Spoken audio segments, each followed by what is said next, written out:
was biting my tongue on my political opinion because I thought it would be better for my children. And now you look up and my kids are going to a school that teaches black kids a complicated Kwanzaa. I prefer my kids knew Hanukkah than Kwanzaa. At least it will come with some financial engineering. You just watched a portion of Kanye West's interview with Tucker Carlson that never aired, that Fox News decided to edit out of the final product, and somehow Motherboard over at Vice News was able to obtain that footage along with a lot more footage that we're about to show you. But before we get to that stuff, I'm just gonna go to you immediately, Waz. Like, what is going on? Kanye is off his meds.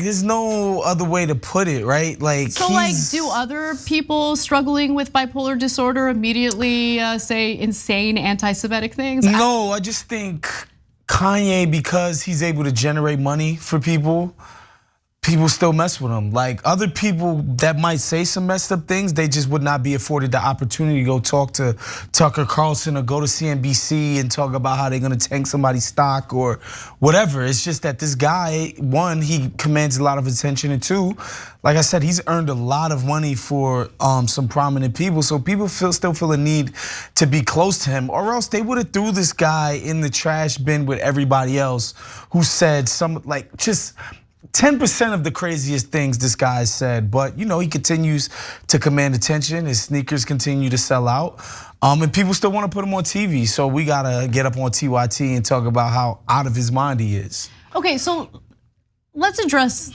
the fact that his sneakers still continue to sell out, right? Does that say anything about the country?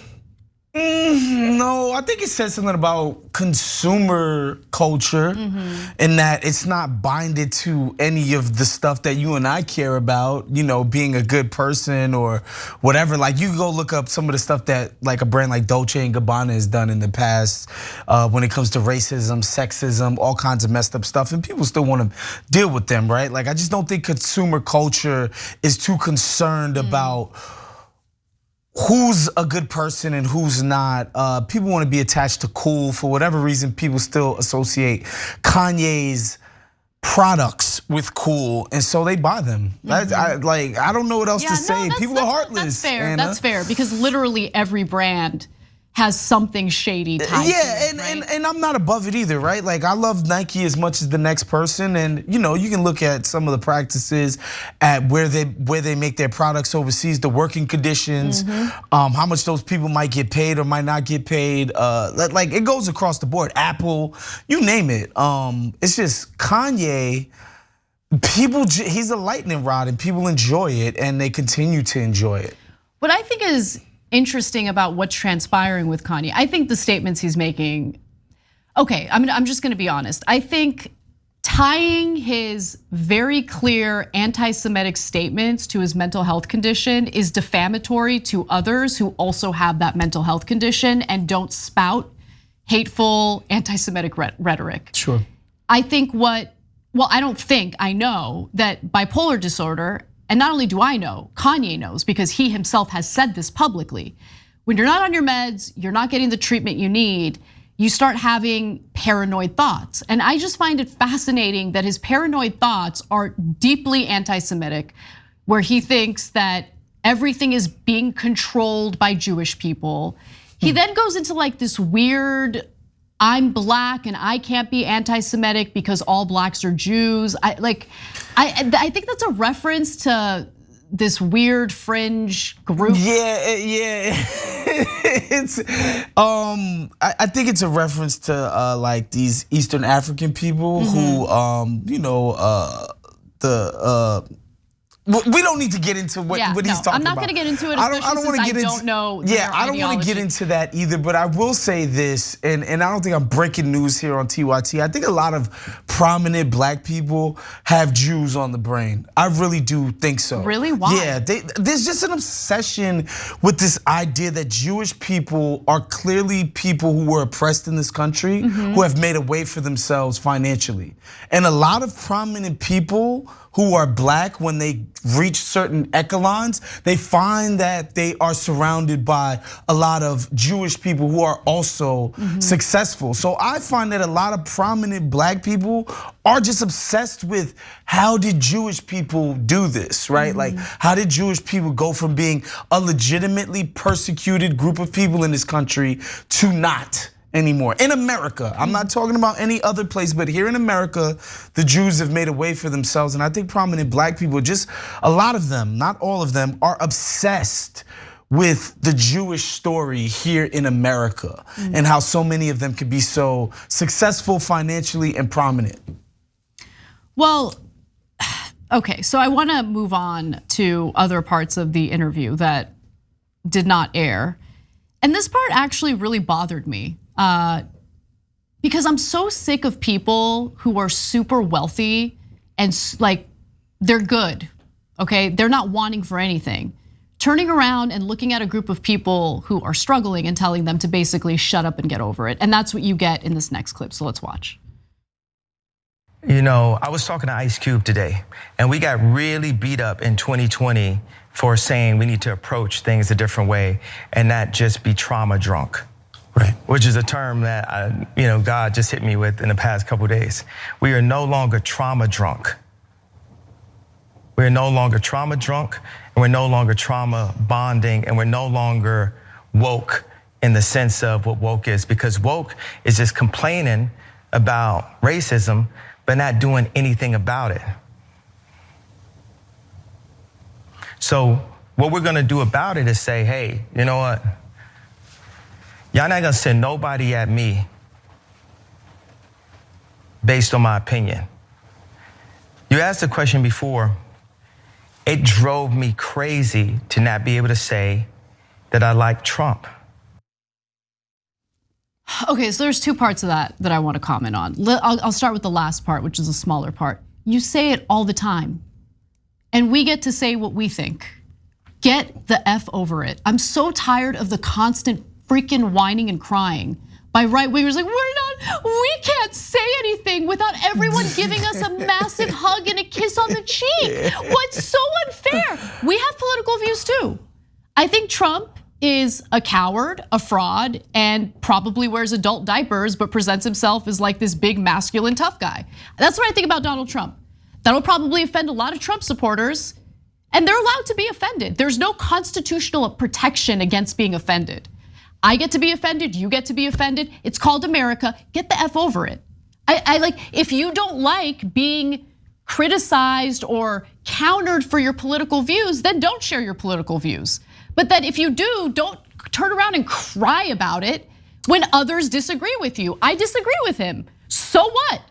Yeah, and it's the richest part about Kanye's complaint over there is that literally just 7 years ago, before he got his big deal with Adidas, which by the way, just as a sidebar for people to understand, Kanye's deal with Adidas pays him more in royalties than Michael Jordan makes with Nike, okay? And Michael Jordan's a billionaire off of that deal, okay? So this guy is rich now. Yeah, but he's such a victim. He's such a victim. Exactly, yeah. But before he got his Adidas deal, he was crying about the high fashion world not embracing him. And he was crying about racism in that world. Exactly. That's what he did. Thank you. That's what he was doing. He was crying about racism the whole time. I'm so tired of people who live in their own little elite bubble who don't have to worry about paying their rent.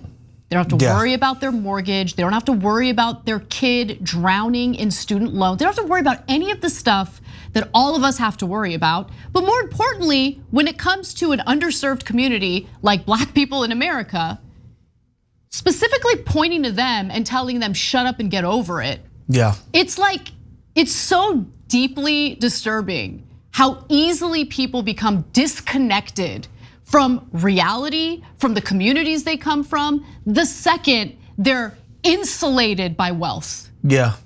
And again, it's instructive. I would encourage people who are listening today to go Go back and look at some of Kanye's interview. You can look at the Sway interview, because that one went viral. The how Sway, you don't got the answers, et cetera, right? He's literally crying about, I did an internship at Fendi, I did this. Louis Vuitton won't let me run their company. Chanel won't let me do this. Like, he's literally crying about racism affecting his ability to work at a high-end fashion house.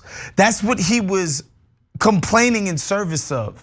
And so for him to then turn around and be like, well, black people who are marginalized and who are actually marginalized and don't have an opportunity to, hang out with Elon Musk or whatever the hell it is he likes to do, to tell them, oh, you guys are being dramatic. You guys are being dramatic about rent, about a job that could pay you a livable wage, about, child care, et cetera. It's just rich. And that's why I'm not gonna lie, like, I personally, ever since he did that TMZ stunt in 2016 or 17, whenever it was, I've tuned Kanye out. Because I was like, this is a spoof. Right. Like, slavery is a choice. Like, at a certain point, there's nothing interesting to say about Kanye. He's saying stupid, hurtful, historically inaccurate stuff, and he's just not gonna stop. And again, like, there are people around him who profit off of him staying this way. And so nobody's gonna step in and be like, yo, Kanye, stop. That's exactly He's right. a lot of people's meal ticket. That's exactly right. So it's just gonna continue this way. So on that point, and this is the final clip, because I think this clip is telling. It's so clear to me that he's being used by the right wing, because what he's about to say is so insane. And no one, I mean, there's a reason why Fox News clipped this part out. They didn't include it in the final product. So let's watch. I have visions that God gives me just over and over on community building and how to build these free energy, kinetic, fully kinetic energy communities where we put the least impression on the earth. We're not building the new New York skyline fight, that we are humble in the way that we present ourselves. We've got to rethink who we are as a species.